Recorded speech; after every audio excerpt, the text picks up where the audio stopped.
Iremos moi pendentes desas protestas e cambiamos totalmente de asunto. Fai uns días que despedimos o Nadal, pero en parroquias de Vigo, como a de Bembrive, prepáranse para as festas de San Brais. Comezaron esta fin de semana e vanse prolongar ata o 3 de febreiro.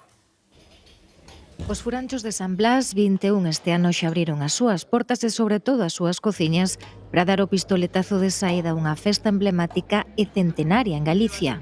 Pois isto xa leva máis de 350 anos de tradición.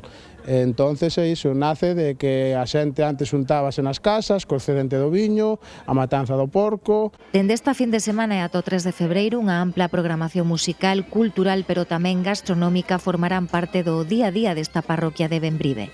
Todo el mes, todos los fines de semana fuertes hasta el día 3, que es el día fuerte, que es el día de San Blas. Ese ya lo tenemos completo, igual queda alguna esquinita para un par de personas, pero lo que es ya completo.